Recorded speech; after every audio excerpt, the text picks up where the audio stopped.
Hey everyone, welcome to Online Gurukula.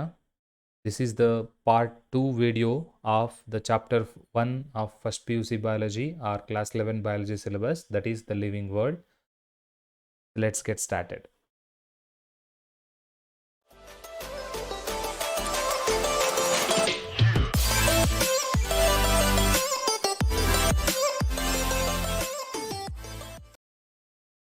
So part 1 ವಿಡಿಯೋದಲ್ಲಿ ನಾವು various ಕಾನ್ಸೆಪ್ಟನ್ನು ಡಿಸ್ಕಸ್ ಮಾಡಿದ್ವಿ, like introduction to the chapter and various characteristics of living organisms ಬಗ್ಗೆ ತಿಳ್ಕೊಂಡಿದ್ವಿ. And binomial nomenclature, diversity, ಎಲ್ಲ ಕಾನ್ಸೆಪ್ಟ್ಗಳನ್ನು ತಿಳ್ಕೊಂಡಿದ್ವಿ. And in this session we are going to discuss various other concepts in this chapter. So ಇಲ್ಲಿವರೆಗೂ ನೀವು ನಮ್ಮ ಚಾನಲ್ನ subscribe ಮಾಡ್ಕೊಂಡಿಲ್ಲ ಅಂತಂದರೆ ಈ ಕೂಡಲೇ ಸಬ್ಸ್ಕ್ರೈಬ್ ಮಾಡ್ಕೊಳ್ಳಿ. ಹಾಗೆ ನೀವು ಪಾರ್ಟ್ 1 ವಿಡಿಯೋನ ನೋಡಿಲ್ಲ ಅಂತಂದರೆ ಈ ಮೇಲ್ಗಡೆ ಕಾಣುವಂಥ ಐ ಬಟನಲ್ಲಿ ನಾನು ಪಾರ್ಟ್ 1 ಚಾಪ್ಟರ್ನ ಲಿಂಕ್ ಕೊಟ್ಟಿರ್ತೀನಿ. ಅದನ್ನು ನೀವು ಕ್ಲಿಕ್ ಮಾಡಿ ಪಾರ್ಟ್ 1 ಕಂಪ್ಲೀಟಾಗಿ ವಾಚ್ ಮಾಡಿ, then come to part 2 so that you will get better understanding of the concept in this session. Okay, so now let us move on to the concept in this chapter, in this session, that is taxonomic categories anta. So ನೀವು taxonomy ಅಂದ್ರೆ ಏನಂತ ತಿಳ್ಕೊಂಡಿದ್ದೀರಿ. So in this session let us discuss about taxonomic categories. ಅಂದ್ರೆ as you all know that the main aim of the taxonomy is to classify the organisms. ನಮ್ಮ ಕನ್ವೀನಿಯನ್ಸ್ಗೋಸ್ಕರ ನಾವೊಂದು ಆರ್ಗ್ಯಾನಿಸಮನ್ನು ಅಧ್ಯಯನ ಮಾಡೋದಕ್ಕೆ easy ಆಗಲಿ ಅನ್ನೋ ಉದ್ದೇಶಕ್ಕೋಸ್ಕರ ಆರ್ಗ್ಯಾನಿಸಮನ್ನು ಗ್ರೂಪ್ಸ್ ಮಾಡ್ಕೊತೀವಿ. That is nothing but classification ಅಂತ. So what is classification? Classification is the process by which anything is grouped into convenient categories based on some easily observable characters. ಈ ಕ್ಯಾರೆಕ್ಟರೈಸೇಷನ್ ಪ್ರಾಸೆಸ್ಸಲ್ಲಿ ಸ್ಟೆಪ್ಪಲ್ಲಿ ನಾವು ನೋಡಿದ್ವಿ. ಆ ಕ್ಯಾರೆಕ್ಟರೈಸೇಷನಲ್ಲಿ ಏನು ಮಾಡ್ತೀವಿ, ಹ್ಯಾಬಿಟೇಟು ಅಥವಾ mode of inside the cellular organisation ಆಗಿರ್ಬೋದು, ಅಥವಾ ಅದರ ಎಕ್ಸ್ಟರ್ನಲ್ ಫೀಚರ್ಸ್ ಆಗಿರ್ಬೋದು, ಎಲ್ಲವನ್ನ ನೋಡಿ ನಾವೇನು ಮಾಡ್ತಾಯಿದ್ವಿ, ಅದನ್ನು ಕ್ಯಾರೆಕ್ಟರೈಸೇಷನ್ ಮಾಡ್ತಾಯಿದ್ವಿ. ಆ ಒಂದು ಆಧಾರದ ಮೇಲೆ ಲಿವಿಂಗ್ ಆರ್ಗನಿಸಮ್ಸನ್ನು ಗ್ರೂಪ್ ಆಗಿ ಡಿವೈಡ್ ಮಾಡ್ತೀವಿ, ಲೈಕ್ ಕನ್ವೀನಿಯೆಂಟ್ ಕೆಟಗರೀಸನ್ನು ಮಾಡ್ತಾ ಹೋಗ್ತೀವಿ. ಈ ಥರ ಕನ್ವೀನಿಯೆಂಟ್ ಕೆಟಗರೀಸನ್ನು ಮಾಡೋದನ್ನು ನಾವು ಕ್ಲಾಸಿಫಿಕೇಷನ್ ಅಂತ ಕರಿತೀವಿ. ಓಕೆ, ಇಲ್ಲಿ ಕ್ಲಾಸಿಫಿಕೇಷನ್ ಹೇಗೆ ಮಾಡ್ತೀವಿ? It involves hierarchy of steps ಅಂತ. ಅಂದರೆ ಬೇರೆ ಬೇರೆ ಹಂತದಲ್ಲಿ ನಾವು ಕ್ಯಾರೆಕ್ಟರ್ಸ್ನ ಆಧಾರದ ಮೇಲೆ ಗ್ರೂಪ್ಸ್ ಆಗಿ ಮಾಡ್ಕೊತಾ ಹೋಗ್ತೀವಿ. ಅಲ್ಲಿ ಪ್ರತಿಯೊಂದು ಗ್ರೂಪ್, ಆ ಹೈರಾರ್ಕಿಯಲ್ಲಿ ಪ್ರತಿಯೊಂದು ಸ್ಟೆಪ್ಪು ಕೂಡ ಒಂದು ಟ್ಯಾಕ್ಸಾನಮಿಕ್ ಕೆಟಗರಿಯನ್ನು ಇಂಡಿಕೇಟ್ ಮಾಡ್ತಾ ಇರ್ತದೆ. ಅದನ್ನೇ ನಾವು ರ್ಯಾಂಕ್ ಅಂತ ಕರಿತೀವಿ. ಅದನ್ನು ಡೀಟೇಲ್ ಆಗಿ ನಾವು ಈಗ ಅಧ್ಯಯನ ಮಾಡ್ತಾ ಹೋಗ್ತೀವಿ. Okay, so all categories together constitute a taxonomic hierarchy. ಇಂತಹ ಹಲವಾರು ರ್ಯಾಂಕ್ಗಳು ಅಥವಾ ಕೆಟಗರೀಸು ಎಲ್ಲ ಸೇರಿಬಿಟ್ಟು ನಮಗೆ ಒಂದು ಹೈರಾರ್ಕಿ ಸಿಗುತ್ತೆ. That is what we call taxonomic hierarchy ಅಂತ ಹೇಳ್ತೀವಿ. ಓಕೆ, ಹಾಗಾದರೆ ಟೆಕ್ಸಾನಮಿಕ್ ಕೆಟಗರಿಗೆ ಅಥವಾ ಹೈರಾರ್ಕಿಯಲ್ಲಿರುವ ಒಂದು ಸ್ಟೆಪ್ಪಿಗೆ ನಾವು ಏನಂತ ಹೇಳ್ತೀವಿ? So we call it as a taxon ಅಂತ. ಅಂದರೆ ನಾನಾಗಲೇ ಹೇಳಿದೆ, ಒಂದು ಹೈರಾರ್ಕಿ ಅಂತಂದರೆ ವೇರಿಯಸ್ ಸ್ಟೆಪ್ಸ್ ಇರುತ್ತೆ. ಆ ಎಲ್ಲ ಸ್ಟೆಪ್ಗಳಲ್ಲಿರುವ ಪ್ರತಿಯೊಂದು ಸ್ಟೆಪ್ಪನ್ನು ಕೂಡ ನಾವು ಒಂದು ಟೆಕ್ಸಾನ್ ಅಂತ ಕರಿತೀವಿ, ಅಥವಾ ಒಂದು ಕೆಟಗರಿ ಅಂತ ಕರಿತೀವಿ. ಅದಕ್ಕೆ ನೇಮು ಟೆಕ್ಸಾನ್, ಅಥವಾ ಅದಕ್ಕೆ ಪ್ಲೂರಲ್ ಆದರೆ ಟ್ಯಾಕ್ಸಾ ಅಂತ ಹೇಳ್ತೀವಿ. It is singular taxon, if it is plural taxa ಅಂತ ಕರಿತೀವಿ. For example, class Mammalia is a category, or it is otherwise also known or can be called as taxon ಅಂತ ಹೇಳ್ತೀವಿ. ಈ ರೀತಿ ಹಲವಾರು ಕೆಟಗರೀಸ್ ಆರ್ ಟ್ಯಾಕ್ಸಾನ್ಸು ಇದ್ದರೆ ಅದನ್ನು ಆ ಗ್ರೂಪಿಗೆ ನಾವೇನಂತ ಕರಿತೀವಿ? ಟೆಕ್ಸಾನಮಿಕ್ ಕೆಟಗರಿ ಅಂತ. Okay, each category or taxon represents a unit of classification. Okay, so ಅಂದರೆ ಆ ಹೈರಾರ್ಕಿಯಲ್ಲಿರುವ ಪ್ರತಿ ಸ್ಟೆಪ್ಪು, ಪ್ರತಿ ಕೆಟಗರಿ ಅಥವಾ ಪ್ರತಿ ಟ್ಯಾಕ್ಸಾನು ಆ ಒಂದು ಕ್ಲಾಸಿಫಿಕೇಶನ್ ಯೂನಿಟನ್ನು ರೆಪ್ರೆಸೆಂಟ್ ಮಾಡ್ತಾ ಇರುತ್ತೆ ಅಂತ. ಸೊ ಅದನ್ನು ಡೀಟೇಲಾಗಿ ನಾವು ತಿಳ್ಕೊಳ್ತಾ ಹೋಗೋಣ ಈಗ. Okay, so these are taxonomic categories, various taxonomic categories. ಅನಿಮಲ್ಸನ್ನು ಕ್ಲಾಸಿಫೈ ಮಾಡಬೇಕಾದ್ರೆ ಅಥವಾ ಪ್ಲಾಂಟ್ಸನ್ನು ಕ್ಲಾಸಿಫೈ ಮಾಡಬೇಕಾದ್ರೆ ಸೇಮ್ ಟೆಕ್ಸಾನಮಿಕಲ್ ಹೈರಾರ್ಕಿ ಇರುತ್ತೆ. ಒಂದು ಸ್ಟೆಪ್ಪನ್ನು ಹೊರತುಪಡಿಸಿ ನಾನಿಲ್ಲಿ ಹೈಲೈಟ್ ಮಾಡಿದ್ದೀನಿ. ಸೆಕೆಂಡ್ ಕೆಟಗರಿ ಅಥವಾ ಟೆಕ್ಸಾನ್ ಇದೆಲ್ಲ phylum. Okay, if in case of animals ಇದ್ದರೆ ಫೈಲಮ್ ಇರ್ತದೆ, ಅಥವಾ ಪ್ಲಾಂಟ್ಸಲ್ಲಿ ಅದನ್ನೇ ನಾವು ಡಿವಿಷನ್ ಅಂತ ಕರಿತೀವಿ. ಅದನ್ನು ಬಿಟ್ಟರೆ ಉಳಿದಂಥ ಎಲ್ಲ ಟ್ಯಾಕ್ಸಾನಮಿಕ್ ಕೆಟಗರೀಸು ಸೇಮ್ ಇರುತ್ತೆ ಅಂತ ನೋಡಿ. So here you will find the lowest category in this hierarchy is species. So species is the lowest category ಅಂತೀವಿ. What about highest category? Kingdom. In case of both plants or animals ಆಗಿರ್ಬೋದು, kingdom is the highest category. What is the major difference? In the second category ಏನಿದೆಲ್ಲ, ಇದು phylum ಇರ್ತದೆ. ಇನ್ case of plants ಆದರೆ ಅದನ್ನು division ಅಂತ. So ಹಾಗಾದರೆ how many steps ಇದೆ ನೋಡಿ ಇಲ್ಲಿ. ಫಸ್ಟ್ ಯಾವುದು ಲೋಯೆಸ್ಟ್ ಅಂದರೆ ಇಲ್ಲಿಂದ ಬರೋಣ ನಾವು. Species, genus, family, order, class, phylum, Kingdom. Okay, ಅಥವಾ ಮೇಲಿಂದ ಬರೋದಾದರೆ Kingdom, phylum, class, order, family, genus, species. So if in case of plants, Kingdom, division, class, order, family, genus, species. Which is the lowest? Species. Which one is the highest? That is Kingdom. ಈಗ ನಾವು ಪ್ರತಿ ಕೆಟಗರಿಯನ್ನು, ಪ್ರತಿ ಟ್ಯಾಕ್ಸಾವನ್ನು ಅರ್ಥ ಮಾಡ್ಕೊಳ್ತಾ ಬರೋಣ. What is species, what is genus, ಈ ರೀತಿ. Okay, so ನಾವು let us discuss the lowest category, that is species. What is species? Species is a group of closely related organisms. So they should be capable of interbreeding to produce fertile offspring. Andre species is nothing but a group of closely related organisms. Andre near ಇರ್ತಕ್ಕಂಥ ಅಥವಾ most of the characters same ಇರ್ತಕ್ಕಂಥ ಎರಡು closely related ಆರ್ಗನಿಸಮ್ಸನ್ನು ನಾವು ಏನಂತ ಕರಿತೀವಿ? Species ಅಂತ ಕರಿತೀವಿ.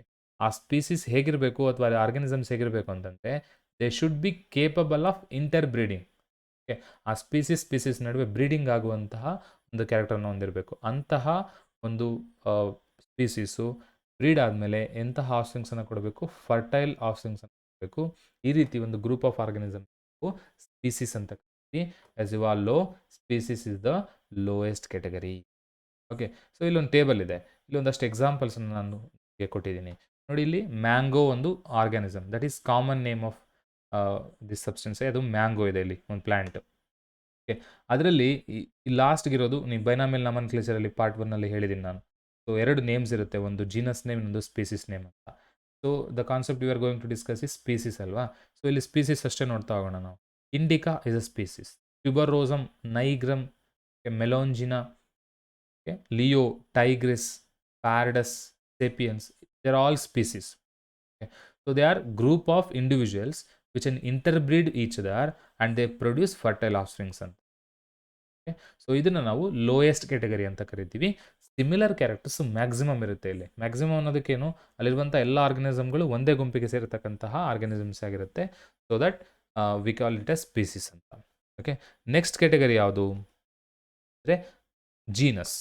Okay, so ಇದು ಸ್ಪೀಸಿಸ್ನ ನಂತರ ಬರತಕ್ಕಂಥ ಒಂದು category. What is mean by genus? ಹೇಗೆ ಡಿಫೈನ್ ಮಾಡ್ಬೋದು?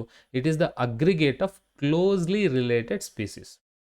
ಓಕೆ, ಕ್ಲೋಸ್ಲಿ ರಿಲೇಟೆಡ್ ಸ್ಪೀಸಿಸ್ನ ಒಂದು ಅಗ್ರಿಗೇಷನ್ನೇ ನಾವೇನಂತ ಕರಿತೀವಿ? ಜೀನಸ್ ಅಂತ ಕರಿತೀವಿ.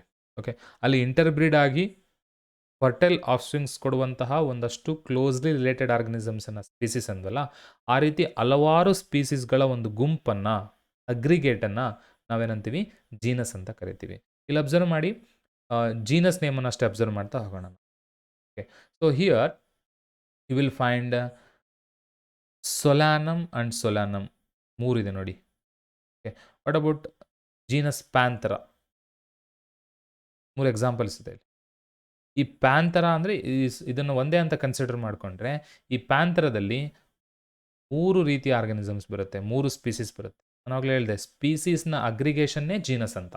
ಓಕೆ, ಸೊ ಇಲ್ಲಿ ಪ್ಯಾಂಥರ ಅನ್ನುವಂತಹ ಒಂದು ಸಿಂಗಲ್ ಜೀನಸ್ಸಲ್ಲಿ 3 ಸ್ಪೀಸಿಸ್ ಇದೆ. You will find 3 different species, like leo is a species, tigris is a species and pardus is a species. ಈ ರೀತಿ ಹಲವಾರು ಸ್ಪೀಸಿಸ್ಗಳ ಒಂದು ಗುಂಪನ್ನು ನಾವೇನಂತ ಕರಿತೀವಿ? ಜೀನಸ್ ಅಂತ ಕರಿತೀವಿ, ಅಥವಾ ಜೆನರಿಕ್ ನೇಮ್ ಅದು ಒಂದು ಆರ್ಗನಿಸಮ್. ಇದಾದಮೇಲೆ ಇನ್ನೊಂದು ಎಕ್ಸಾಂಪಲ್ ಇದೆ ನೋಡಿ, ಸೊಲಾನಮ್ ಅನ್ನುವಂಥ ಒಂದು ಜೀನಸ್ ಇದೆ. ಈ ಸೊಲಾನಮ್ ಅನ್ನುವ ಜೀನಸ್ಸಲ್ಲಿ ಟ್ಯುಬರೋಸಮ್, ನೈಗ್ರಮ್, ಮೆಲೋಂಜಿನಾ, ಈ ರೀತಿ 3 ಸ್ಪೀಸಿಸ್ ಇದೆ. Okay, Solanum is an aggregation of, in this table ಹೇಳೋದಾದರೆ, Solanum is an aggregation of 3 species. Okay, Panthera is an aggregation of 3 genus. ಈ ಪೊಟ್ಯಾಟೊ, ನೈಟ್ ಶೇಡು, ಬ್ರಿಂಜಲ್, ಇವು 3 ಒಂದೇ ಜೀನಸ್ಗೆ ಸೇರುವಂತಹ ಬೇರೆ ಬೇರೆ ಸ್ಪೀಸಿಸ್ನ ಹೊಂದಿರುವಂತಹ plants. Like potato, tomato, brinjal are species of genus Solanum, and lion, leopard, tiger or species of genus Panthera. Okay, this is about genus. What about family? Family is the next category. It is a group of closely related genera. Okay. Close ಆಗಿ relate ಆಗಿರುವಂತಹ ಜನರಾಸ್ನ ಒಂದು ಗ್ರೂಪನ್ನು ನಾವೇನಂತೀವಿ family ಅಂತ ಕರಿತೀವಿ. Okay, so for example family ಒಂದು ತೊಗೊಂಡಿದ್ದೀವಿ ನಾವಿಲ್ಲಿ. ಸೊಲಾನೆಸ್ ಅನ್ನೋ ಒಂದು ಫ್ಯಾಮಿಲಿ ಇದೆ. ಆ ಸೊಲಾನೆಸ್ನಲ್ಲಿ 3 ಜಿನಸ್ ಬರುತ್ತೆ. It is an aggregation of genus ಅಂತ ಹೇಳಿದ್ವಲ್ಲ. ಸೊ ಯಾವ್ಯಾವ ಜಿನಸ್ ಬರುತ್ತಿದೆ? Solanum, Petunia and ದತುರಾ.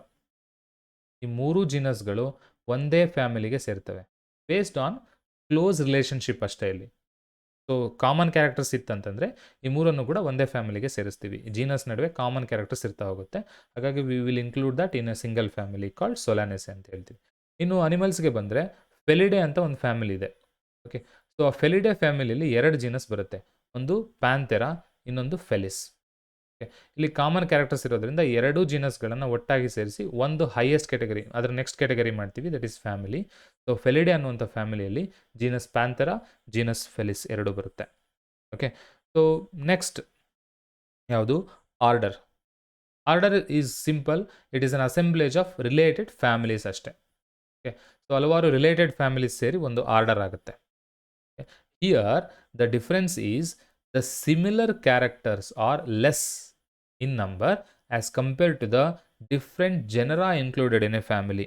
ನೋಡಿ ಇಲ್ಲಿ ಏನಾಗ್ತಿದೆ, ಒಂದು ಫ್ಯಾಮಿಲಿ ಇದೆ, ಫ್ಯಾಮಿಲಿಯಲ್ಲಿ ಹಲವಾರು ಜೀನಸ್ ಇದೆ. ಈ ಜೀನಸ್ಗಳಲ್ಲಿ ಈ ಸೊಲಾನಮ್, ಪೆಟೂನಿಯಾ, ದತುರಾ ಅಥವಾ ಪ್ಯಾಂಥೆರಾ, ಫೆಲಿಸ್ ನಡುವೆ ಕಾಮನ್ ಕ್ಯಾರೆಕ್ಟರ್ಸು ಮ್ಯಾಕ್ಸಿಮಮ್ ಇರುತ್ತೆ ಅಥವಾ ಮೋರ್ ಇರ್ತದೆ. ಮ್ಯಾಕ್ಸಿಮಮ್ ಅಥವಾ ಮೋರ್ ಕಾಮನ್ ಕ್ಯಾರೆಕ್ಟರ್ಸ್ ಇರುತ್ತೆ. ಆದರೆ the difference here is order ಒಳಗಡೆ ಏನೇನಿರುತ್ತೆ? ಹಲವಾರು ಫ್ಯಾಮಿಲೀಸ್ ಇರುತ್ತೆ. ಓಕೆ, ಲೈಕ್ ಇಲ್ಲೊಂದು ನೋಡಿ, ಪಾಲಿಮೋನಿಯಲ್ಸ್ ಅಂತಿದೆ. ಆರ್ಡರ್ ಪಾಲಿಮೋನಿಯಲ್ಸಲ್ಲಿ 2 ಫ್ಯಾಮಿಲೀಸ್ ಬರುತ್ತೆ, ಕನ್ವಲ್ವುಲೇಸೆ ಆ್ಯಂಡ್ ಸೊಲಾನೆಸೆ ಅಂತ. ಓಕೆ, ಎರಡರಲ್ಲೂ ಸಿಮಿಲರ್ ಕ್ಯಾರೆಕ್ಟರ್ಸ್ ಇರುತ್ತೆ. ಆದರೆ ಸಿಮಿಲರ್ ಕ್ಯಾರೆಕ್ಟರ್ಸು ಇಲ್ಲಿದ್ದಷ್ಟು ಸಿಮಿಲರ್ ಕ್ಯಾರೆಕ್ಟರ್ಸು, ಅಂದರೆ ಈ ಜೀನಸ್ ನಡುವೆ ಇರತಕ್ಕಂಥ ಸಿಮಿಲಾರಿಟೀಸ್ ಎಷ್ಟಿರುತ್ತೋ ಅದಕ್ಕಿಂತ ಕಡಿಮೆ similarities ಇಲ್ಲಿರುತ್ತೆ.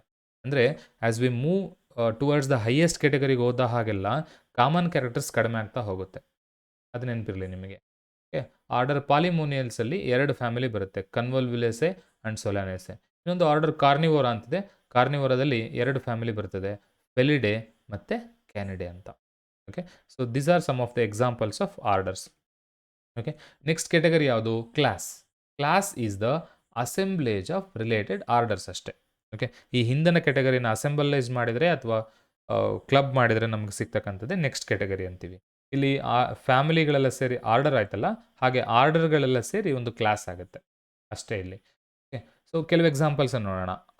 Like order Primata, order Carnivora. Okay, ಇವೆರಡನ್ನೂ ಕೂಡ ನಾವು ಒಂದು ಕ್ಲಾಸಲ್ಲಿ ಸೇರಿಸ್ತೀವಿ, ದಟ್ ಈಸ್ ಕ್ಲಾಸ್ ಮಮೇಲಿಯಾ. ಮಮೇಲಿಯಾದಲ್ಲಿ 2 ಆರ್ಡರ್ಸ್ ಬರುತ್ತೆ, ಪ್ರೈಮೇಟಾ ಮತ್ತು ಕಾರ್ನಿವೋರಾ. ಇದರಲ್ಲಿ ಮಮೇಲಿಯಾದಲ್ಲಿ 2 ಅಲ್ಲ, ಮತ್ತಷ್ಟು ಆರ್ಡರ್ಸ್ ಕೂಡ ಇದೆ, ಅದು ನಿಮಗೆ ಸಿಲೆಬಸ್ಗೇನಿಲ್ಲ. Class Mammalia has other orders also. But ಈ ಎಕ್ಸಾಂಪಲ್ ನೋಡೋದಾದರೆ ಪ್ರೈಮೇಟಾ ಮತ್ತು ಕಾರ್ನಿವೋರಾ ಎರಡೂ ಕೂಡ, ಈ 2 ಆರ್ಡರ್ಗಳು ಕೂಡ ಒಂದು ಕ್ಲಾಸಲ್ಲಿ ಬರುತ್ತೆ, that is what we call Mammalia ಅಂತ. That is about class. Next category that is phylum ಅಂತ ಹೇಳ್ತೀವಿ. What you mean by phylum? Phylum in case of animals.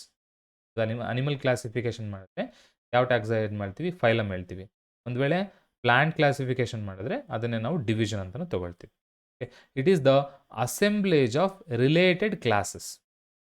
ಹಲವಾರು ರಿಲೇಟೆಡ್ ಕ್ಲಾಸಸ್, ಏನು ಆರ್ಡರ್ಸ್ ಸೇರಿದ್ರೆ ಕ್ಲಾಸ್ ಆಯ್ತಲ್ಲ, ಹಾಗೆ ಕ್ಲಾಸಸ್ ಎಲ್ಲ ಅಸೆಂಬ್ಲೇಜ್ ಮಾಡಿದ್ರೆ ನಮಗೇನು ಸಿಗುತ್ತೆ? ಫೈಲಮ್ ಸಿಗುತ್ತೆ. Will get phylum. Okay, so here for example classes like Amphibia, Reptilia, Aves, mammals ಇವೆಲ್ಲವನ್ನು ಒಂದೇ ಫೈಲಮಲ್ಲಿ ಸೇರಿಸ್ತೀವಿ. ಆ ಫೈಲಮ್ ಹೆಸರು ಏನು ಅಂತಂದರೆ Chordata. Okay, Chordata is the phylum which contain various classes like Amphibia, Reptilia, Aves, ಈ ರೀತಿ. So that is what we call phylum. Okay, next kingdom. It is the highest category ಅಂತ ಹೇಳ್ತೀವಿ. ಲೋಯೆಸ್ಟ್ ಕ್ಯಾಟಗರಿ ಯಾವ್ದು ಹೇಳಿದ್ದೆ ನಾನು? Species ಹೇಳಿದ್ದೆ. So kingdom is the highest category. It is the assemblage of related phyla. Okay, so ಹಲವಾರು ಫೈಲಮ್ಗಳು ಸೇರಿದರೆ ಒಂದು ಕಿಂಗ್ಡಮ್ ಆಗುತ್ತೆ. ಅಸೆಂಬ್ಲೇಜ್ ಆಫ್ ರಿಲೇಟೆಡ್ ಫೈಲಾ ಇರಬೇಕು. ಬೇರೆ ಬೇರೆ ರಿಲೇಟೆಡ್ ಫೈಲಾಗಳೆಲ್ಲ ಸೇರಿಸಿ ಒಂದು ಕಿಂಗ್ಡಮ್ ಅಂತ ಹೇಳ್ತೀವಿ. ಆದರೆ ಬಹಳಷ್ಟು ಕಿಂಗ್ಡಮ್ಗಳೇನೂ ಇಲ್ಲ. ನಮಗೆ 5 ಕಿಂಗ್ಡಮ್ಸ್ ಇದೆ. ಓಕೆ, ಅದರಲ್ಲಿ ಇಲ್ಲಿಗೆ ಸಂಬಂಧಿಸಿದ ಎಕ್ಸಾಂಪಲ್ ಹೇಳೋದಾದರೆ, ಫೈನಲಿ ನಮಗೆ 2 ಮೇಜರ್ ಕಿಂಗ್ಡಮ್ಸ್ ಇದೆ. ಒಂದು ಪ್ಲಾಂಟೆ, ಇನ್ನೊಂದು Animalia. Okay, where all the plants are included here.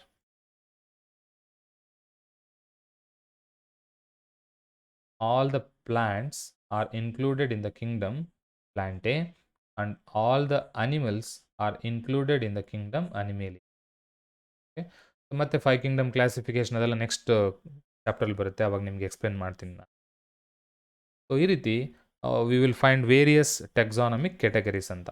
Okay, so kingdom, phylum, class, order, family, genus and species ಅಂತ. ಸೊ ಇಲ್ಲಿ ಇನ್ನೊಂದ್ಸರಿ ಅರ್ಥ ಮಾಡ್ಕೊಳ್ಳೋದಾದರೆ, species is the lowest category and it is the assemblage or group of similar individuals ಅಂತ ಹೇಳ್ತೀವಿ. ಈ species ಹಲವಾರು ಸ್ಪೀಸಿಸ್ಗಳು ಸೇರಿ ಒಂದು ಜೀನಸ್ ಆಗ್ತದೆ, ಹಲವಾರು ಕ್ಲೋಸ್ ರಿಲೇಟೆಡ್ ಜೀನಸ್ ಸೇರಿ ಒಂದು ಫ್ಯಾಮಿಲಿ ಆಗ್ತದೆ, ಹಲವಾರು ಕ್ಲೋಸ್ಲಿ ರಿಲೇಟೆಡ್ ಫ್ಯಾಮಿಲಿ ಸೇರಿದ್ರೆ ಆರ್ಡರ್ ಆಗುತ್ತೆ, ಹಲವಾರು ಆರ್ಡರ್ಗಳ assemblage class, and assemblage of class is nothing but division, and assemblage of division or phylum is nothing but kingdom ಅಂತ ಹೇಳ್ತೀವಿ. So that kingdom is the highest category and species is the lowest category. ಇದಕ್ಕೆ similarities ಬಂದರೆ, similarities, number of similarities goes on decreases as we move from species to kingdom. Okay, species ಅಲ್ಲಿ highest similarities ಇರುತ್ತೆ, kingdom ಅಲ್ಲಿ ಹಲವಾರು ಕಿಂಗ್ಡಮ್ಗಳ ಮಧ್ಯೆ lowest similarities ಇರ್ತಾವೆ. ಅದು ನೆನಪಿರಲಿ ನಿಮಗೆ. Next concept, that is organisms with their taxonomic categories. ಇಷ್ಟೊತ್ತು ಟೆಕ್ಸಾನಮಿಕ್ ಕೆಟಗರೀಸ್ ಅಂದರೆ ಏನು ಅಂತ ತಿಳ್ಕೊಂಡ್ವಿ. ಈಗ ಒಂದಷ್ಟು ಎಕ್ಸಾಂಪಲ್ಸನ್ನು ನೋಡೋಣ, ಕಾಮನ್ ಎಕ್ಸಾಂಪಲ್ಸ್ ಡೈಲಿ ಲೈಫಲ್ಲಿ ನಾವು ನೋಡ್ತೀವಿ. ಸೊ ಇಲ್ಲಿ ನೋಡಿ, ಮ್ಯಾನ್. ಈ ಮ್ಯಾನನ್ನು ನಾವು ಯಾವ ರೀತಿ ಕ್ಲಾಸಿಫೈ ಮಾಡಿದ್ದೀವಿ, ಬೇರೆ ಬೇರೆ ಕೆಟಗರೀಸ್ಗೆ ಯಾವ ರೀತಿ ಅದನ್ನು ಇನ್ಕ್ಲೂಡ್ ಮಾಡಿದ್ದೀವಿ ಬೇಸ್ಡ್ ಆನ್ ಕ್ಯಾರೆಕ್ಟರಿಸ್ಟಿಕ್ಸ್ ಅಂತ. ಓಕೆ, ಸೊ ಹಿಯರ್ ಮ್ಯಾನನ್ನು ಕನ್ಸಿಡರ್ ಮಾಡಿಕೊಂಡ್ರೆ, biological name of man is nothing but Homo sapiens. So man belongs to the genus Homo and family Hominidae, order Primata, class Mammalia, and division ಯಾವುದು animals ಅಲ್ವಾ ಇಲ್ಲಿ, phylum Chordata. Okay, if it is animal ಅಲ್ವಾ, so we can say this phylum. If it is plant ಆದರೆ division ಆಗ್ತದೆ. Okay, ಇಲ್ಲಿ ಇನ್ನೊಂದು ಬಿಟ್ಟಿದ್ದಾರೆ ನೋಡಿ, ಬಯಾಲಜಿಕಲ್ ನೇಮ್ ಆಗಿದೆ, ಜೀನಸ್ ಹೇಳಿದ್ದಾರೆ, ಬಟ್ ಸ್ಪೀಸಿಸ್ ಒಂದಿದೆ ಅಲ್ವಾ, ಸ್ಪೀಸಿಸ್ ಯಾವುದಿಲ್ಲಿ, ಸೇಪಿಯನ್ಸ್. ಸೊ ಜೀನಸ್ ಯಾವುದು, ಹೋಮೋ, ಫ್ಯಾಮಿಲಿ ಹೋಮಿನಿಡಿ. ಈ ರೀತಿ ಹೌಸ್ ಫ್ಲೈ ನೋಡಿ, ಹೌಸ್ ಫ್ಲೈದು ಸೈಂಟಿಫಿಕ್ ನೇಮ್ ಅಥವಾ biological name Musca domestica. So genus Musca, family Muscidae, order Diptera, class Insecta and phylum Arthropoda. ಇನ್ನು ಮ್ಯಾಂಗೋ ಕನ್ಸಿಡರ್ ಮಾಡಿಕೊಂಡ್ರೆ, it is a plant which is the scientific name Mangifera Indica and genus Mangifera, family Anacardiaceae, order Sapindales and class Dicotyledonae, division Angiospermae. Wheat, ಗೋಧಿ ತಗೊಳ್ಳಿ, Triticum aestivum. Triticum is the genus, Poaceae is the family, Poales is the order, Monocotyledonae class, division Angiospermae. Okay, so ಈ ರೀತಿ ಬೇರೆ ಬೇರೆ ಆರ್ಗ್ಯಾನಿಸಮ್ಸ್ನ ನಾವು based on the similarities of properties different taxonomic ಕೆಟಗರೀಸ್ಗೆ ಅದನ್ನು ಅಸೈನ್ ಮಾಡ್ತಾ ಹೋಗ್ತೀವಿ. ಇದನ್ನೇ ನಾವೇನಂತೀವಿ, ಟ್ಯಾಕ್ಸಾನಮಿ ಅಂತ ಕರಿತೀವಿ. Okay, so this is about what we call taxonomic categories. And the last concept in this chapter, that is taxonomic aids. Okay, what do you mean by aids? Aids are the things which are helpful for the study of something ಅಲ್ವಾ. So ನಮಗೆ ಕನ್ನಡದಲ್ಲಿ ಅದಕ್ಕೆ ಸಲಕರಣೆಗಳು ಅಂತ ನಾವು ಕರಿತೀವಿ. Okay, so ಈ taxonomic ಅಂದರೆ ಟ್ಯಾಕ್ಸಾನಮಿ ಸ್ಟಡಿ ಮಾಡೋದಕ್ಕೆ ಹೆಲ್ಪ್ಫುಲ್ ಆಗಿರ್ತಕ್ಕಂತಹ ಒಂದು ಏಡ್ಸ್ ಬಗ್ಗೆ ನಾವು ಇವತ್ತು ತಿಳ್ಕೊಳ್ತಾ ಹೋಗೋಣ. Okay, so let us start. Taxonomic aids. First one, herbarium. So ನಮಗೇನಾಗಬೇಕು, ಟ್ಯಾಕ್ಸಾನಮಿ ಅಂದರೆ ಪ್ಲ್ಯಾಂಟ್ಸನ್ನು, ಅನಿಮಲ್ಸನ್ನು ಡಿಫ್ರೆಂಟ್ ಕೆಟಗರೀಸ್ಗೆ ಕ್ಲಾಸಿಫೈ ಮಾಡೋದಕ್ಕೆ ಸಹಾಯ ಮಾಡುವಂತಹ ಏಡ್ಸ್ ಇವು. Okay, first one and most interesting one is called herbarium. Okay, what is herbarium? It is a storehouse of plant specimens that are dried, pressed and preserved on sheets and are arranged according to universally accepted classification. Okay, what do you mean by simply ಅರ್ಥ ಮಾಡ್ಕೊಳ್ಳೋದಾದರೆ, ಒಂದು ಪ್ಲ್ಯಾಂಟನ್ನು ತಗೊಂಡು ಅದನ್ನು dry ಮಾಡಿ ಒಂದು cardboard sheet ಅಥವಾ drawing sheet ಮೇಲ್ಗಡೆ ನಾವು press ಮಾಡಿ ಅದನ್ನು ಪ್ರಿಸರ್ವ್ ಮಾಡಬೇಕು. ಫಸ್ಟ್ ಡ್ರೈ ಮಾಡ್ತೀವಿ, ಪ್ರೆಸ್ ಮಾಡ್ತೀವಿ, ಆಮೇಲೆ ಅದನ್ನು ಪ್ರಿಸರ್ವ್ ಮಾಡಬೇಕು ಶೀಟ್ ಮೇಲೆ. ಜೊತೆಗೆ ಅವನ್ನ ಅರೇಂಜ್ ಮಾಡಬೇಕು. ಹೇಗೆ ಅರೇಂಜ್ ಮಾಡಬೇಕು ಆ ಥರದ್ದೆಲ್ಲವನ್ನು ಕೂಡ ಅಂದರೆ ಯೂನಿವರ್ಸಲಿ ಅಕ್ಸೆಪ್ಟೆಡ್ ಕ್ಲಾಸಿಫಿಕೇಷನ್ ಬೇಸ್ ಮೇಲೆ ಅರೇಂಜ್ ಮಾಡ್ತಾ ಹೋಗಬೇಕು. ಸೊ ದಟ್ ಈಸ್ ಈ ಟ್ಯಾಕ್ಸಾನಮಿ ಕೆಟಗರೀಸ್ ಏನು ಹೇಳ್ತೀವಲ್ಲ ಆ ಒಂದು ಕೆಟಗರಿ ಬೇಸ್ ಮೇಲೆ ಅರೇಂಜ್ ಮಾಡ್ತಾ ಹೋಗಬೇಕು. ಇಲ್ಲೊಂದು ಪಿಕ್ಚರನ್ನು ನೀವು ಅಬ್ಸರ್ವ್ ಮಾಡಿ. ಇಲ್ಲಿ ಒಂದು ಪ್ಲಾಂಟನ್ನು ತೆಗೆದುಬಿಟ್ಟು ಡ್ರೈ ಮಾಡಿ ಪ್ರೆಸ್ ಮಾಡಿ ಒಂದು ಶೀಟ್ ಮೇಲೆ ಪ್ರಿಸರ್ವ್ ಮಾಡಿದ್ದಾರೆ. ಪ್ರಿಸರ್ವ್ ಮಾಡೋದ್ರ ಜೊತೆಗೆ ಅಲ್ಲಿ ಡೀಟೇಲ್ಸನ್ನು ಕೂಡ ಬರೆದಿದ್ದಾರೆ. ಹಾಗಾದರೆ ಈ ಥರ ಒಂದು ಯಾವುದು ಹರ್ಬೇರಿಯಂ ತೊಗೊಂಡಾಗ ಹರ್ಬೇರಿಯಂನಲ್ಲಿ ಆ ಶೀಟ್ ಮೇಲೆ ಏನೇನು ಡೀಟೇಲ್ಸನ್ನು ಇನ್ಕ್ಲೂಡ್ ಮಾಡಬಹುದು? ಪಾಸಿಬಲ್ ಡೀಟೇಲ್ಸ್ ಅಂದರೆ date of collection, place of collection, ಯಾವ ಡೇಟಲ್ಲಿ ಕಲೆಕ್ಟ್ ಮಾಡಿದರು, ಯಾವ ಪ್ಲೇಸಲ್ಲಿ ಕಲೆಕ್ಟ್ ಮಾಡಿದರು, ಅದರದ್ದು English name, local name and botanical name ಎಲ್ಲವನ್ನು ಕೂಡ ಮೆನ್ಷನ್ ಮಾಡ್ಬೋದು. ಫ್ಯಾಮಿಲಿ ಮೆನ್ಷನ್ ಮಾಡಿರ್ತಾರೆ. ಯಾರು ಕಲೆಕ್ಟ್ ಮಾಡಿದ್ರಲ್ಲ ಅವ್ರ ನೇಮನ್ನು ಕೂಡ ಮೆನ್ಷನ್ ಮಾಡಿರ್ತಾರೆ, ಕಲೆಕ್ಟರ್ಸ್ ನೇಮ್. ಸೊ ಇವೆಲ್ಲವನ್ನ ಒಂದು ಹರ್ಬೇರಿಯಂ ಶೀಟಲ್ಲಿ ನಾವು ಅಬ್ಸರ್ವ್ ಮಾಡ್ಬೋದು. ಈ ರೀತಿ ಬೇರೆ ಬೇರೆ ಪ್ಲ್ಯಾಂಟ್ಗಳನ್ನು ಕಲೆಕ್ಟ್ ಮಾಡಿ ಅದನ್ನು ಸ್ಟಡಿ ಮಾಡೋ ಉದ್ದೇಶದಿಂದ ಪ್ರೆಸ್ ಮಾಡಿ ಪ್ರಿಸರ್ವ್ ಮಾಡಿ ಒಂದೊಂದಾಗಿ ಹರ್ಬೇರಿಯಂಗಳನ್ನು ಜೋಡಿಸಿಡುವಂಥದ್ದೇ ಯೂನಿವರ್ಸಲ್ ಅಕ್ಸೆಪ್ಟೆಡ್ ಕ್ಲಾಸಿಫಿಕೇಷನ್ ಆಧಾರದ ಮೇಲೆ ಹರ್ಬೇರಿಯಂ ಅಂತ ಕರಿತೀವಿ ನಾವು. Okay, so here you will find herbarium ಶೀಟ್ಸ್ನ ನೋಡಿ ಈ ಥರ ಒಂದು ಕಬೋರ್ಡಲ್ಲಿ ಅರೇಂಜ್ ಮಾಡ್ತಾ ಹೋಗಿದೆ. ಸೊ ಯಾರಾದರೂ ಪ್ಲ್ಯಾಂಟ್ಸನ್ನು ಅಧ್ಯಯನ ಮಾಡಬೇಕು ಅಂತಂದರೆ ಹೊಸದಾಗಿ ಸ್ಟಾರ್ಟ್ ಮಾಡೋ ಬದಲಾಗಿ ಈಗಾಗಲೇ ಆ ಪ್ಲ್ಯಾಂಟ್ ಬಗ್ಗೆ ಯಾರಾದರೂ ಅಧ್ಯಯನ ಮಾಡಿದಾರ, ಅದರ ಕ್ಯಾರೆಕ್ಟರಿಸ್ಟಿಕ್ಸ್ ಏನು ಅಂತ ನಾವು ಅಧ್ಯಯನ ಮಾಡಿಬಿಟ್ರೆ ಈಸಿಯಾಗಿ ಒಂದು ಪ್ಲ್ಯಾಂಟಿನ ಕ್ಯಾರೆಕ್ಟರಿಸ್ಟಿಕ್ಸನ್ನು ತಿಳ್ಕೊಬೋದು. ಅದಕ್ಕೆ ಹರ್ಬೇರಿಯಂ ನಮಗೆ ಸಹಾಯ ಆಗುತ್ತೆ. That is first aid of taxonomy. The second one is botanical garden. ನೀವು ಯೂಶ್ವಲಿ ಎಲ್ಲಾದರೂ ಟೂರ್ ಹೋದಾಗ, ಎಜುಕೇಷ್ನಲ್ ಟೂರನ್ನು ಹೋದಾಗ ಈ ಬೊಟಾನಿಕಲ್ ಗಾರ್ಡನ್ನ ನೀವು ಅಬ್ಸರ್ವ್ ಮಾಡ್ತೀರಿ. ಲೈಕ್ ಊಟಿಗೆ ಹೋದರೆ ನಿಮಗೊಂದು ಬೊಟಾನಿಕಲ್ ಗಾರ್ಡನ್ ಸಿಗುತ್ತೆ. Okay, so royal botanical garden ಅಂತ ಇದೆ ಇಂಗ್ಲೆಂಡಲ್ಲಿ. ಓಕೆ, ಇದಾದಮೇಲೆ ಇಂಡಿಯನ್ ಬೊಟಾನಿಕಲ್ ಗಾರ್ಡನ್ ಇಂಡಿಯಾದ ಹೌರಾದಲ್ಲಿದೆ. ಓಕೆ, ಸೊ ಲಕ್ನೋದಲ್ಲಿ ಒಂದು ಬೊಟಾನಿಕಲ್ ಗಾರ್ಡನ್ ಇದೆ. ನ್ಯಾಷನಲ್ ಬೊಟಾನಿಕಲ್ ರಿಸರ್ಚ್ ಇನ್ಸ್ಟಿಟ್ಯೂಟ್ ಅಂತ ಆ ಇನ್ಸ್ಟಿಟ್ಯೂಟಲ್ಲಿ ಒಂದು ಬೊಟಾನಿಕಲ್ ಗಾರ್ಡನ್ ಇದೆ. ಹಾಗಾದರೆ what is botanical gardens? So these are the gardens which are specialised and having collections of living plants for reference and identification. Okay, so ಅಲ್ಲಿ ಏನಿರುತ್ತೆ garden ಒಳಗಡೆ ಅಂದರೆ they are the specialised gardens. ಅದರಲ್ಲಿ living plants ಇರುತ್ತೆ. ಏನಕ್ಕೋಸ್ಕರ ಆ ಪ್ಲಾಂಟನ್ನು ಬೆಳೆಸಿರ್ತಾರೆ ಅಂತಂದರೆ ಈ study ಮಾಡುವಂಥವರ ರೆಫರೆನ್ಸಿಗೆ ಮತ್ತು ಈಸಿ ಐಡೆಂಟಿಫಿಕೇಷನ್ ಆಗಲಿ ಅನ್ನೋ ಉದ್ದೇಶದಿಂದ ಪ್ಲ್ಯಾಂಟ್ಗಳನ್ನು ಅಲ್ಲಿ ಬೆಳೆದಿರ್ತಾರೆ. ಓಕೆ, ಅಂತಹ ಒಂದು ಗಾರ್ಡನ್ಸನ್ನು ಬಾಟಾನಿಕಲ್ ಗಾರ್ಡನ್ಸ್ ಅಂತ ನಾವು ಹೇಳ್ತೀವಿ. ಓಕೆ, ಆ ಗಾರ್ಡನ್ ಸ್ಪೆಷಾಲಿಟಿ ಏನು ಅಂತಂದರೆ ಅಲ್ಲಿರುವಂಥ ಎಲ್ಲ ಪ್ಲ್ಯಾಂಟ್ಗಳನ್ನು ಲೇಬಲ್ ಮಾಡಿರ್ತಾರೆ. ಓಕೆ, ಆ ಲೇಬಲ್ ಏನೇನಿರುತ್ತೆ? ದೇ ಹ್ಯಾವಿಂಗ್ ಬೊಟಾನಿಕಲ್ ನೇಮ್ಸ್ ಇರುತ್ತೆ, ಫ್ಯಾಮಿಲಿ ಇರುತ್ತೆ. ಓಕೆ, ಸೊ ಈ ಥರ ಒಂದು ಗಾರ್ಡನನ್ನು ಬೊಟಾನಿಕಲ್ ಗಾರ್ಡನ್ ಅಂತ ಕರಿತೀವಿ. ಸೊ ಬೇರೆ ಬೇರೆ ಕಡೆಗೆ ಬೊಟಾನಿಕಲ್ ಗಾರ್ಡನ್ಸ್ ಇದೆ. ಒಂದು ಪಿಕ್ಚರನ್ನು ನಾನು ಇಲ್ಲಿ ತೋರಿಸ್ತೀನಿ. So see how it looks very beautiful ಅಲ್ವಾ? So this is one of the botanical gardens. ಎಲ್ಲ ರೀತಿಯ plant like medicinal plants, poisonous plants, flower ಬಿಡ್ತಕ್ಕಂಥ ಪ್ಲ್ಯಾಂಟ್ಸು, ಬೇರೆ ಬೇರೆ ರೀತಿಯ ಎಲ್ಲ ಬುಷಸ್ಸು, ಟ್ರೀಸು ಪ್ರತಿಯೊಂದನ್ನು ಕೂಡ ಇಲ್ಲಿ ನಾವು ನೋಡಬಹುದು. ಮ್ಯಾಕ್ಸಿಮಮ್ ಟೈಪ್ ಆಫ್ ಪ್ಲ್ಯಾಂಟ್ಸು ನಮಗಿಲ್ಲಿ ಕಾಣಸಿಗುತ್ತೆ. ಇದರಿಂದ ಏನಾಗುತ್ತೆ ಅಂತಂದರೆ ಪ್ಲ್ಯಾಂಟ್ಗಳನ್ನು ಈಸಿಯಾಗಿ ನಾವು ಅಧ್ಯಯನ ಮಾಡ್ಬೋದು. ಅದಿರುವಂಥ ನೇಚರಲ್ಲಿ ಎಲ್ಲಿದೆ ಅಲ್ಲಿ ಹುಡ್ಕೊಂಡು ಹೋಗೋದಕ್ಕಿಂತ ಬೊಟಾನಿಕಲ್ ಗಾರ್ಡನ್ ಅನ್ನೋ ಒಂದು ಪ್ಲೇಸಲ್ಲಿ ಹೋಗ್ಬಿಟ್ರೆ ಎಲ್ಲ ಹ್ಯಾಬಿಟೇಟಲ್ಲಿ ಬೆಳೆಯೋ ಎಲ್ಲ ರೀತಿ ಪ್ಲ್ಯಾಂಟ್ಗಳು ನಮಗಲ್ಲಿ ಸಿಗ್ತಾ ಹೋಗುತ್ತೆ. So that we can easily study the things there, ಅಥವಾ ಪ್ಲ್ಯಾಂಟ್ಸನ್ನು ನಾವಲ್ಲಿ ಈಸಿಯಾಗಿ ಅಧ್ಯಯನ ಮಾಡ್ಬೋದು ಅಂತ. Okay, that is the use of botanical gardens. ಇನ್ನು the third one biological museums. Usually ನೀವು ಮ್ಯೂಸಿಯಮ್ಗಳಿಗೆ ವಿಸಿಟ್ ಕೊಟ್ಟೇ ಇರ್ತೀರಿ. ಓಕೆ, ಆ ಮ್ಯೂಸಿಯಮಲ್ಲಿ ಏನಿರುತ್ತೆ ಅಂತಲೂ ನಿಮಗೆ ಗೊತ್ತು.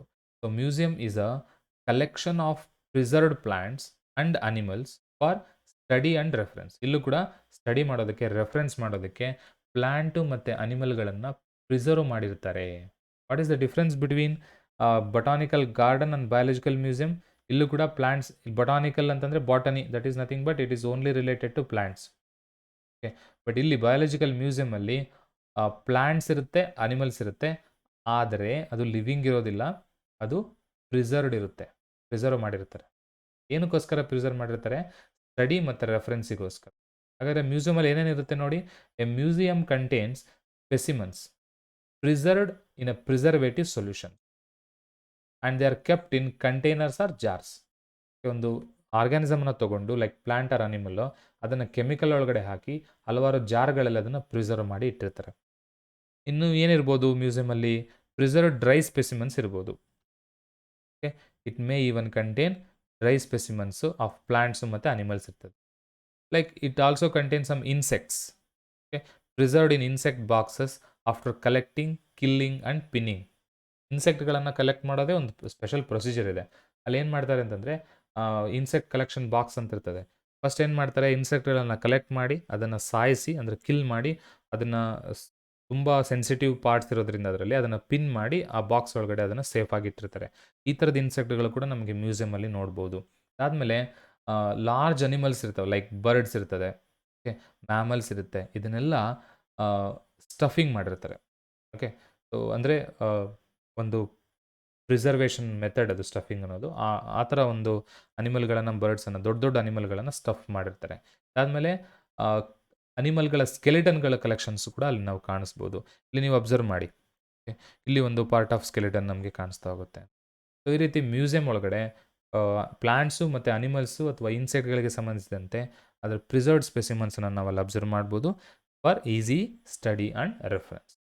ಓಕೆ, ನಾವು let us move on to another taxonomic aid, that is zoological park.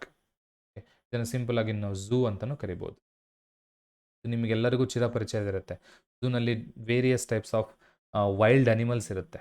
Okay, here these are the places where live wild animals are kept in protected environments. Like botanical ಗಾರ್ಡನ್ಸಲ್ಲಿ live ಪ್ಲಾಂಟ್ಸನ್ನು ಅಥವಾ living ಪ್ಲಾಂಟ್ಸನ್ನು ನಾವು ಹೇಗೆ ನೋಡ್ತೀವೋ, zoological park ಅಥವಾ ಝೂನಲ್ಲಿ living wild ಅನಿಮಲ್ಸನ್ನು ನೋಡಿ, ಅದು ಕೂಡ they are kept in protected environment. ಒಂದು ಫಾರೆಸ್ಟಲ್ಲಿ ಒಂದು ಟೈಗರು ಅಥವಾ ವೈಲ್ಡ್ ಅನಿಮಲ್ ಇದೆ ಅಂತಂದರೆ ಅದಕ್ಕೆ ಪ್ರೊಟೆಕ್ಷನ್ ಇರೋದಿಲ್ಲ, ಅದು ಓಪನ್ ಸ್ಪೇಸಲ್ಲಿರುತ್ತೆ. ಆದರೆ ಝೂನಲ್ಲಿ ಒಂದು ಪ್ರೊಟೆಕ್ಟೆಡ್ ಎನ್ವಿರಾನ್ಮೆಂಟ್ ಇರುತ್ತೆ, ಅಲ್ಲಿ ಹ್ಯೂಮನ್ ಕೇರ್ ಕೂಡ ಇರುತ್ತೆ. ಅನಿಮಲ್ಸನ್ನು ಮನುಷ್ಯರು ಕೇರ್ ಮಾಡ್ತಾ ಇರ್ತಾರೆ, ಅಲ್ಲಿರುವಂಥ ಸಿಬ್ಬಂದಿ. ಓಕೆ, ಸೊ ಇದರಿಂದ ನಮ್ಗೆ ಏನು ಹೆಲ್ಪ್ ಆಗುತ್ತೆ ಅಂತಂದರೆ, ಝೂಸಿಂದ it helps to learn about food habits. ಒಂದು ಟೈಗರು ಅಥವಾ ಲಯನ್ನು ಅಥವಾ ಇನ್ನೊಂದು ಯಾವುದೋ ಅನಿಮಲ್ಲು, ಅದರ ಫುಡ್ ಹ್ಯಾಬಿಟ್ ಏನು, ಅದು ಹೇಗೆ ಬಿಹೇವ್ ಮಾಡುತ್ತೆ, ಎಲ್ಲವನ್ನು ನಾವು ಅದನ್ನು ಕೂಲಂಕುಷವಾಗಿ ಅಧ್ಯಯನ ಮಾಡೋದಕ್ಕೆ ನಮಗೆ ಝೂಗಳು ಸಹಾಯ ಆಗ್ತವೆ. ಓಕೆ, ಇಲ್ಲಿ ಅನಿಮಲ್ಸುಗೆ ನ್ಯಾಚುರಲ್ ಹ್ಯಾಬಿಟೇಟನ್ನು as much as possible natural ಹ್ಯಾಬಿಟೇಟನ್ನು ಕೊಡೋದಕ್ಕೆ ಮನುಷ್ಯ ಟ್ರೈ ಮಾಡ್ತಾನೆ. ಯಾಕೆ ಅಂತಂದರೆ ಅದು ನೇಚರಲ್ಲಿ ಇದ್ದ ಹಾಗೆ ಇದ್ರೇ, ಅಥವಾ ಒಂದು ದೊಡ್ಡ ಏರಿಯಾದಲ್ಲಿ ಅದನ್ನು ಬಿಟ್ಟಾಗ ಅದು ನ್ಯಾಚುರಲ್ ಆಗಿ ತನ್ನ ಗುಣವನ್ನು ಅದು ಪ್ರದರ್ಶಿಸ್ತಾ ಹೋಗುತ್ತೆ. ಸೊ ಇಲ್ಲಿ ಯಾವುದೋ ಕೇಜಲ್ಲಿ ಇಟ್ಟಾಗ ಅದಕ್ಕೆ ಅದರ ಅಧ್ಯಯನ ಮಾಡೋದಕ್ಕೆ ನಾವು ಸಾಧ್ಯ ಆಗೋದಿಲ್ಲ. ಹಾಗಾಗಿ ಸಾಧ್ಯವಾದಷ್ಟು ಮಟ್ಟಿಗೆ ಅನಿಮಲ್ಸ್ಗೆ ನ್ಯಾಚುರಲ್ ಹ್ಯಾಬಿಟೇಟನ್ನು ಝೂಗಳಲ್ಲಿ ಪ್ರೊವೈಡ್ ಮಾಡಲಾಗುತ್ತೆ, so that we can easily study the animals in their natural habitat. And the last category of taxonomic aid is key. So key is one of the most important taxonomic aid which makes the study of taxonomy or organisms easy. So ಇಲ್ಲಿ key ಅಂದರೆ ಏನು ಅಂತ ನೋಡೋಣ ನಾವು. Key, it is an analytical method of identification of organism based on similarities and dissimilarity. ಇದೊಂದು analytical method ಅಂತ ಹೇಳ್ತಾರೆ. ಯಾವುದು? ಕೀ ಅನ್ನೋದು ಒಂದು ಅನಾಲಿಟಿಕಲ್ ಮೆಥಡ್. ಏನು ಮಾಡ್ತೀವಿ ಇಲ್ಲಿ? ಐಡೆಂಟಿಫಿಕೇಶನ್ ಆಫ್ ಆರ್ಗನಿಸಮ್ಸ್ ಯಾವ ಬೇಸ್ ಮೇಲೆ ಅಂತಂದರೆ ಸಿಮಿಲಾರಿಟೀಸ್ ಮತ್ತು ಡಿಸ್ಸಿಮಿಲಾರಿಟಿ. ಓಕೆ, ಅಂದರೆ ಇಲ್ಲಿ ಒಂದು ಕಪ್ಲೆಟ್ ಅಂತ ಕ್ರಿಯೇಟ್ ಮಾಡ್ಕೊತಾರೆ ಕೀಯಲ್ಲಿ. ಈ ಕಪ್ಲೆಟಲ್ಲಿ ಏನಿರುತ್ತೆ ಅಂತಂದರೆ ಕಾಂಟ್ರಾಸ್ಟಿಂಗ್ ಕ್ಯಾರೆಕ್ಟರ್ಸ್ ಇರುತ್ತೆ. Contrasting character. ಫಾರ್ ಎಕ್ಸಾಂಪಲ್, ನಿಮಗೆಲ್ಲರಿಗೂ ಅರ್ಥ ಆಗೋಕೆ ಹೇಳೋದಾದರೆ ರೂಟ್ ಸಿಸ್ಟಮನ್ನು ತಗೊಳ್ಳೋಣ. ರೂಟ್ ಸಿಸ್ಟಮ್ ಅನ್ನೋದು ಒಂದು ಕ್ಯಾರೆಕ್ಟರ್.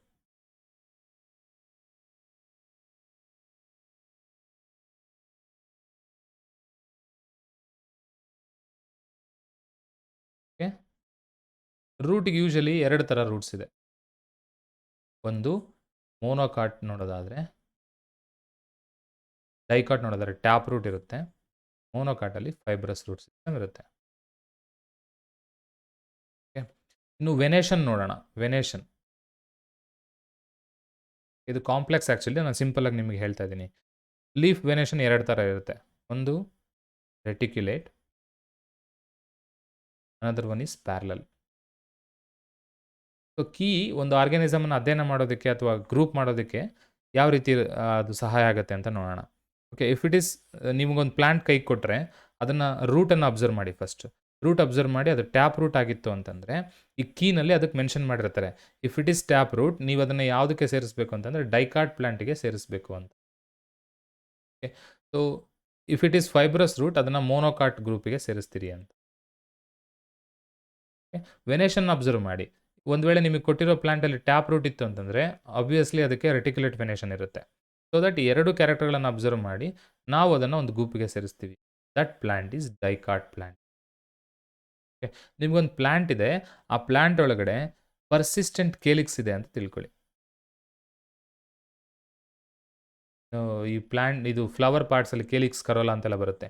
ಈ ಕೇಲಿಕ್ಸ್ ಅಂತಂದರೆ ಈ ಸಿಂಪಲ್ ಆಗಿ ಅರ್ಥ ಮಾಡ್ಕೊಳ್ಳೋದಾದರೆ ನಿಮಗೆ ಈ ಹಸಿಮೆಣಸಿನ್ಕಾಯಿ ಅಥವಾ ಬ್ರಿಂಜಲ್ಲು ಇವನ್ನೆಲ್ಲ ನೀವು ಅಬ್ಸರ್ವ್ ಮಾಡಿದ್ರೆ ಕನ್ನಡದಲ್ಲಿ ಅದಕ್ಕೆ ತುಂಬು ಅಂತ ಕರಿತೀವಿ. ಸೊ ಅದಕ್ಕೆ ಕೇಲಿಕ್ಸ್ ಅಂತ ಇರ್ತದೆ. ಅಂದರೆ ಫ್ರೂಟ್ ಆಗಿ ಆ್ಯಕ್ಚುಲಿ ಫ್ರೂಟ್ ಆಗಬೇಕಾದ್ರೆ ಓವರಿ ಮತ್ತು ಓವಿಲ್ ಮಾತ್ರ ಉಳ್ಕೊಳ್ಳುತ್ತೆ, ಉಳಿದಿರತಕ್ಕಂಥ ಎಲ್ಲ ಪಾರ್ಟ್ಗಳು ಶೆಡ್ ಆಫ್ ಆಗುತ್ತೆ. ಆದರೆ ಕೆಲವು ಫ್ಯಾಮಿಲೀಸ್ ಇದೆ, ಆ ಫ್ಯಾಮಿಲಿಯಲ್ಲಿ ಪರ್ಸಿಸ್ಟೆಂಟ್ ಕೇಲಿಕ್ಸ್ ಇರುತ್ತೆ. ಲೈಕ್ ಸೊಲಾನೇಸೆ ಅಂತ ಒಂದು ಫ್ಯಾಮಿಲಿ ಇದೆ. ಓಕೆ, ಈ ಗ್ರೀನ್ ಚಿಲ್ಲಿ ಆಗಿರ್ಬೋದು, ಬ್ರಿಂಜಲ್ ಆಗಿರ್ಬೋದು, ಟೊಮ್ಯಾಟೊ ಆಗಿರ್ಬೋದು, ಇವೆಲ್ಲವೂ ಸೊಲಾನೇಸೆ ಫ್ಯಾಮಿಲಿ ಬರ್ತದೆ. ಅದ್ರ ಸ್ಪೆಷಾಲಿಟಿ ಏನು ಅಂತಂದರೆ ಕೇಲಿಕ್ಸು ಫ್ರೂಟ್ ಆದಮೇಲೂ ಕೂಡ ಕೇಲಿಕ್ಸ್ ಹಾಗೆ ಉಳ್ಕೊಂಡಿರುತ್ತೆ. ಹಾಗಾದರೆ ನಿಮಗೆ ಕೊಟ್ಟಿರೋ ಪ್ಲಾಂಟಲ್ಲಿ ಪರ್ಸಿಸ್ಟೆಂಟ್ ಕೇಲಿಕ್ಸ್ ಇತ್ತು ಅಂತಂದರೆ ಆ ಬೇಸ್ ಮೇಲೆ ಈ ಕೀನಲ್ಲಿ ಅದು ಮೆನ್ಷನ್ ಮಾಡಿರ್ತಾರೆ.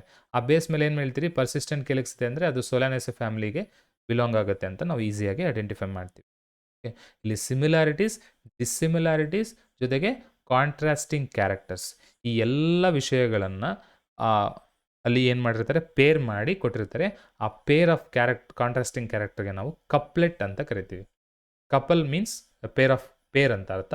ಸೊ ಕಪ್ಲೆಟ್ ಅಂತಂದರೆ here it is the pair of contrasting characters ಅಂತ ಹೇಳಬೇಕಾಗತ್ತೆ. 1 ಮಾರ್ಕಿಂಗ್ ನೀವು ಕೇಳೋ ಚಾನ್ಸಸ್ ಕೂಡ ಇದೆ. ಓಕೆ, ಹಾಗಾದರೆ ಈಚ್ ಕಪ್ಲೆಟಲ್ಲಿ ಏನಿರುತ್ತೆ, each couplet has 2 opposite options. 2 opposite options ಇರುತ್ತೆ, ನನಗೆ ಹೇಳಿದ್ನಲ್ಲ ಆ ರೀತಿ. ಸೊ ಅಪೋಸಿಟ್ ಆಪ್ಷನ್ಸಲ್ಲಿ ಒಂದು ಮಾತ್ರ ರಿಲೆವೆಂಟ್ ಇರುತ್ತೆ. ಒಂದು ಪ್ಲಾಂಟನ್ನು ತೊಗೊಂಡ್ರೆ ಆ 2 ಆಪ್ಷನಲ್ಲಿ ಒಂದಕ್ಕೆ ಆ ಪ್ಲಾಂಟ್ ಏನಾಗ್ತಿರ್ತದೆ, ಆ ಒಂದು ಕ್ಯಾರೆಕ್ಟರ್ನ ತೋರಿಸ್ತಾ ಇರ್ತದೆ. ಸೊ ಆ ಆಪ್ಷನನ್ನು ನಾವು ಅಕ್ಸೆಪ್ಟ್ ಮಾಡ್ಕೊತೀವಿ. ಇನ್ನು ಉಳಿದಂತೆ ಯಾವ ಕ್ಯಾರೆಕ್ಟರ್ ತೋರಿಸಲ್ಲ ಅದನ್ನ ರಿಜೆಕ್ಟ್ ಮಾಡ್ಕೊತೀವಿ. ಸೊ ಈ ರೀತಿ ಕೀನಲ್ಲಿರುವಂತಹ ಒಂದು ಕಪ್ಲೆಟ್ಸನ್ನು ಅಥವಾ ಸ್ಟೇಟ್ಮೆಂಟ್ಗಳನ್ನು ನಾವು ನೋಡಿ ಆ ಪ್ಲಾಂಟನ್ನು ಯಾವ ಟೆಕ್ಸಾನಮಿಕ್ ಕೆಟಗರೀಸಿಗೆ ನಾವು ಸೇರಿಸ್ಬೋದು ಅನ್ನೋದನ್ನು ಡಿಸೈಡ್ ಮಾಡ್ತೀವಿ. ಇಲ್ಲಿ ನೋಡಿ, ಒಂದೊಂದು ಕಪ್ಲೆಟ್ಗೆ ಏನಿರುತ್ತೆ ಅಥವಾ ಒಂದೊಂದು ಕೀನಲ್ಲಿ ಒಂದೊಂದು ಸ್ಟೇಟ್ಮೆಂಟ್ ಇರುತ್ತೆ ಒಂದು ಕ್ಯಾರೆಕ್ಟರ್ಗೆ ಸಂಬಂಧಿಸಿದಂತೆ. Each statement in the key is called A lead. ಪ್ರತಿಯೊಂದು ಸ್ಟೇಟ್ಮೆಂಟನ್ನು, ಆ ಕೀನಲ್ಲಿರುವ ಪ್ರತಿಯೊಂದು ಸ್ಟೇಟ್ಮೆಂಟನ್ನು ಕೂಡ ಲೀಡ್ ಅಂತೀವಿ. ಅಂತ ಹಲವಾರು ಕಾಂಟ್ರಾಸ್ಟಿಂಗ್ ಸ್ಟೇಟ್ಮೆಂಟ್ಸು, ಕಾಂಟ್ರಾಸ್ಟಿಂಗ್ ಲೀಡ್ಸು ಒಂದೊಂದು ಕಪ್ಲೆಟಲ್ಲಿರುತ್ತೆ. 2 ಲೀಡ್ಸ್ ಅಥವಾ 2 ಸ್ಟೇಟ್ಮೆಂಟ್ಸು ಅಥವಾ 2 ಅಪೋಸಿಟ್ ಆಪ್ಷನ್ಸು ಒಂದು ಕಪ್ಲೆಟಲ್ಲಿರುತ್ತೆ. ಈ ರೀತಿ ಕಪ್ಲೆಟ್ಗಳು ಅಥವಾ ಲೀಡ್ಗಳ ಒಂದು ಟೋಟಲ್ ಕಾಂಬಿನೇಷನನ್ನು ನಾವು ಕೀ ಅಂತ ಕರಿತೀವಿ. ಈ ಕೀಯಿಂದ ಕೊಟ್ಟಿರುವಂಥ ಪ್ಲಾಂಟನ್ನು ನಾವು ಐಡೆಂಟಿಫೈ ಮಾಡಿ ಕ್ಲಾಸಿಫೈ ಮಾಡೋದಕ್ಕೆ ಈಸಿ ಆಗುತ್ತೆ. Okay, so these are the different taxonomic aids that we can easily use to classify the organisms. Like ಯಾವುದ್ಯಾವುದಿದೆ, ಹರ್ಬೇರಿಯಂ ಇದೆ, ಬೊಟಾನಿಕಲ್ ಗಾರ್ಡನ್ಸ್ ಇದೆ, biological museum, zoological park and key. So these are different taxonomic aids ಅಂತ. Okay, so ಇದನ್ನು ಉಳಿದಂತೆ ಬೇರೆ ಬೇರೆ taxonomic aids ಕೂಡ ಇದೆ. Like flora, manuals, monographs and catalogues ಅಂತ. ಇದನ್ನು ನಾವು ಬ್ರೀಫ್ ಆಗಿ ತಿಳ್ಕೊಳ್ತಾ ಹೋಗೋಣ, ಡೀಟೇಲ್ಡ್ ಆಗೇನಿಲ್ಲ. ಫ್ಲೋರಾ ಅಂತಂದ್ರೆ ಏನು? It is actual account of habitat and distribution of plant species. This is important. Flora in the sense, flora ಅಂದರೆ ಫ್ಲವರ್ ಅಂತ ನೆನಪು ಮಾಡ್ಕೊಳ್ಳಿ. ಫ್ಲವರಲ್ಲಿರುತ್ತೆ, ಪ್ಲಾಂಟ್ಸಲ್ಲಿರುತ್ತೆ. So that flora is nothing but plant species. ಆ ಪ್ಲಾಂಟ್ ಸ್ಪೀಸೀಸ್ನ ಹ್ಯಾಬಿಟೇಟು ಮತ್ತು ಡಿಸ್ಟ್ರಿಬ್ಯೂಷನ್, ಅದು ಹ್ಯಾಬಿಟೇಟ್ ಅಂದರೆ ಪ್ಲೇಸ್ ಆಫ್ ಲಿವಿಂಗ್ ಅಂತ ಹೇಳ್ತೀವಿ. ಸೊ ಅದು ಎಲ್ಲಿ ಲಿವಿಂಗ್ ಇದೆ, ಜೊತೆಗೆ ಅದ್ರದ್ದು ಯಾವ ರೀತಿ ಡಿಸ್ಟ್ರಿಬ್ಯೂಟ್ ಆಗಿದೆ ಒಂದು ಏರಿಯಾದಲ್ಲಿ ಅನ್ನೋದನ್ನು ಹೇಳೋದೇ ಫ್ಲೋರಾ ಅಂತ ಕರಿತೀವಿ. ಒಂದು ನಿರ್ದಿಷ್ಟವಾದ ಪ್ರದೇಶದಲ್ಲಿ, ಗಿವನ್ ಏರಿಯಾದಲ್ಲಿ ಒಂದು ಪ್ಲಾಂಟ್ ಯಾವ ರೀತಿ ಡಿಸ್ಟ್ರಿಬ್ಯೂಟ್ ಆಗಿದೆ, ಅದರದ್ದು ಹ್ಯಾಬಿಟೇಟ್ ಏನು ಅನ್ನೋದನ್ನು ಹೇಳ್ತಕ್ಕಂಥದ್ದು ಫ್ಲೋರಾ. ಇನ್ನು ಎರಡನೇದು ಯಾವುದು? Manuals. Okay, so manual is nothing but it is a record. It is just a record that contains, ಏನಿರುತ್ತೆ ಅದರೊಳಗಡೆ, information for identification of names of species found in an area. ಒಂದು ನಿರ್ದಿಷ್ಟ ಪ್ರದೇಶದಲ್ಲಿ, ಒಂದು ಪರ್ಟಿಕ್ಯುಲರ್ ಏರಿಯಾದಲ್ಲಿರ್ತಕ್ಕಂತಹ ಸ್ಪೀಸೀಸ್ಗಳು ಯಾವ್ದ್ಯಾವುದು ಅನ್ನುವಂತಹ ಒಂದು ರೆಕಾರ್ಡು. ಆ ರೆಕಾರ್ಡನ್ನು ನಾವೇನಂತೀವಿ? Manual ಅಂತ ಕರಿತೀವಿ. So next is monograph. Monograph are nothing but they are also records that contain information on any one taxon. ಯಾವ್ದಾದ್ರು ಒಂದು ಟ್ಯಾಕ್ಸಾನ್ ಮೇಲೆ like phylum or kingdom or class ಯಾವುದೋ ಒಂದು ಟ್ಯಾಕ್ಸಾನಿಗೆ ಸಂಬಂಧಿಸಿದಂಥ ಡೀಟೇಲ್ಡ್ ರೆಕಾರ್ಡ್ ಅದನ್ನು ಏನಂತ ಕರಿತೀವಿ, ಮೋನೋಗ್ರಾಫ್ ಅಂತ ಕರಿತೀವಿ. What about catalogue? Catalogue is A alphabetical list of species. It is just list of species ಅಷ್ಟೇ. ಇಲ್ಲಿ ಇನ್ಫಾರ್ಮೇಷನ್ ಏನೂ ಇರೋದಿಲ್ಲ, ಆಲ್ಫಾಬೆಟಿಕಲ್ ವೈಸು ಅರೇಂಜ್ ಮಾಡಿರ್ತಾರೆ. ಓಕೆ, ಏನು ಸ್ಪೀಸೀಸ್ಗಳನ್ನು. ಸೊ ಅದನ್ನು ನಾವೇನಂತೀವಿ ಕೆಟಲಾಗ್ ಅಂತ ಕರಿತೀವಿ. ಈ ಎಲ್ಲವೂ ಕೂಡ ಆರ್ಗ್ಯಾನಿಸಮ್ನ ಅಧ್ಯಯನ ಮಾಡೋದಕ್ಕೆ ಬೇಕಾಗಿರ್ತಕ್ಕಂತಹ ಟ್ಯಾಕ್ಸಾನಮಿಕ್ ಏಡ್ಸ್ ಅಂತ ಹೇಳ್ತೀವಿ ನಾವು. Okay, so I hope you understood all the concepts in this chapter. Okay, so if you still have any doubts, you can make comments in the comment section. ಅಥವಾ ನಮ್ಮ ಈ ಪಿ ಯು ಸಿಗೆ ಅಂತಲೇ ನಾವು ಒಂದು ಟೆಲಿಗ್ರಾಮ್ ಚಾನಲನ್ನು create ಮಾಡಿದ್ದೀವಿ. ಆ ಟೆಲಿಗ್ರಾಮ್ ಚಾನಲ್ ಲಿಂಕನ್ನು ನಾನು ಡಿಸ್ಕ್ರಿಪ್ಷನಲ್ಲಿ ಕೊಟ್ಟಿರ್ತೀನಿ, ಅದನ್ನು ನೀವು ಕ್ಲಿಕ್ ಮಾಡಿ ಜಾಯ್ನ್ ಆಗ್ಬೋದು. ಸೊ ಇಲ್ಲಿವರೆಗೂ ನಾವು ಫಸ್ಟ್ ಚಾಪ್ಟರ್ ಅಂದರೆ ಲಿವಿಂಗ್ ವರ್ಲ್ಡ್ ಚಾಪ್ಟರ್ ಬಗ್ಗೆ ತಿಳ್ಕೊಂಡ್ವಿ. ನೆಕ್ಸ್ಟ್ ಕ್ಲಾಸಲ್ಲಿ ಮತ್ತೊಂದು ಚಾಪ್ಟರ್ನೊಂದಿಗೆ ನಿಮ್ಮ ಮುಂದೆ ನಾನು ಬರ್ತೀನಿ. ಅಲ್ಲಿವರೆಗೂ ಕೂಡ ಈ ಸೆಷನನ್ನು ನೋಡಿ, ಟೆಕ್ಸ್ಟ್ ಬುಕ್ಕನ್ನು ತೊಗೊಂಡು ಓದಿ. ಒಂದು ವೇಳೆ ನಿಮ್ಮ ಹತ್ರ ಟೆಕ್ಸ್ಟ್ ಬುಕ್ ಇಲ್ಲ ಅಂದರೂ ಕೂಡ ನೀವು PDF ಅನ್ನು ಡೌನ್ಲೋಡ್ ಮಾಡಿಕೊಂಡು ಅದರಲ್ಲೂ ಕೂಡ ನೀವು ಸ್ಟಡೀಸನ್ನು ಮಾಡಬಹುದು. So thanks for watching online ಗುರುಕುಲ.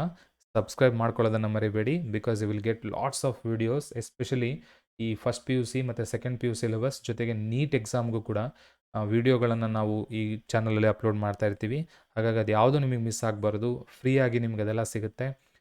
ಜೊತೆಗೆ ಅದನ್ನು ಯುಟಿಲೈಸ್ ಮಾಡ್ಕೊಳ್ಳಿ, ಬೇರೆಯವ್ರಿಗೂ ಕೂಡ ಅದನ್ನು ಶೇರ್ ಮಾಡಿ. Grow and let's others grow ಅಂತ ಹೇಳ್ತಾ ಈ ವಿಡಿಯೋನ ಇಲ್ಲಿಗೆ ಎಂಡ್ ಮಾಡ್ತಾ ಇದ್ದೀನಿ. Thanks for watching online Gurukul. And again I am saying, don't forget to subscribe the channel. Thank you so much.